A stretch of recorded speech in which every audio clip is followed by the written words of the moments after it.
So the next product ideation method that we're going to dive into is tools actually within the Amazon platform, both those in brand analytics within the Seller Central account and then the front end interface of Amazon.com.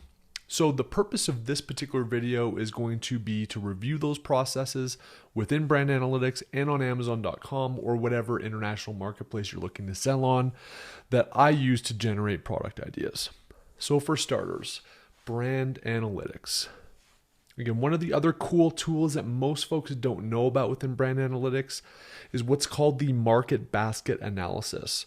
So if you just go to your brand analytics tab, it's going to pull up these options here on the left, and you just want to click on market basket analysis. Similar to most of these brand analytics reports, you can actually select the date range. And really what this market basket analysis does, it identifies products that have been purchased in addition to your product or clicked on in addition to your product for various time ranges. For this particular one, I'll typically select quarterly, although again, you can use monthly, weekly, or set the specific time frame. And then what you're going to want to do is either download into Excel if you're working on a Windows PC, or if you're on a Mac or like to use Google Sheets, I'll download the CSV and then just import that CSV into Google Sheets. And this is basically what it looks like. I've got my information blocked out here for this brand that I pulled it for. But basically it's got your actual ASIN and your product title that you've got. And then it will show the number one purchase ASIN, the number one purchase title, what percentage are purchased together. And then the same thing for the second option, as well as the second combination, and then the same thing with the third. So what's really cool about this is real world data based on your existing brand. So if you've got a really kind of focused customer archetype that you're targeting, you can see what other products those customer archetypes have purchased in addition to your product when they've checked out. And oftentimes there's going to be a correlation that fits nicely within your brand and within your customer archetype that you can then add or at least research in terms of product ideas to expand your brand into additional products. So brand analytics is really cool.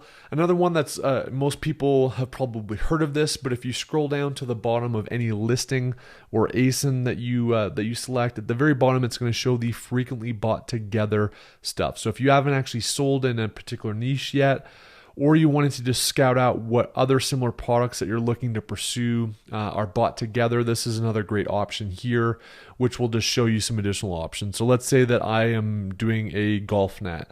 I can see here that the golf pad on the bottom, as well as these kind of weighted balls, are commonly purchased in addition to the net. So that might be giving me some other ideas for product 2 and 3 that I can at least start to look at the analytics and see if the math checks out.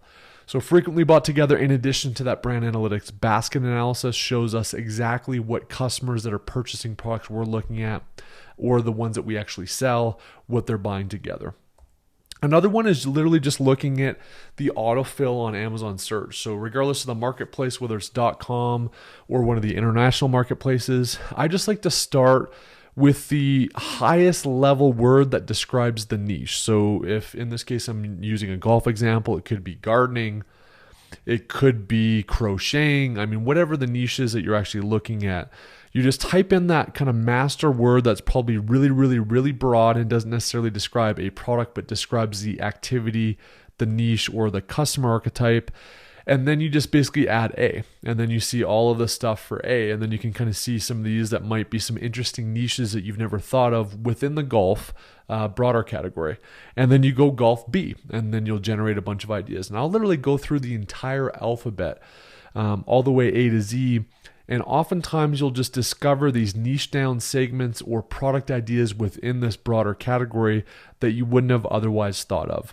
So just jot those down and add those to your list, and it's a cool way to come up with ideas that are difficult for you as a human being that has a limited capacity to fully understand a market to uncover those ideas. And then the final one is just competitive reverse engineering. So finding a leading product, going to their store page, in this case Go Sports, and then finding the category you're looking at. So this particular brand has a bunch of gear related to golf.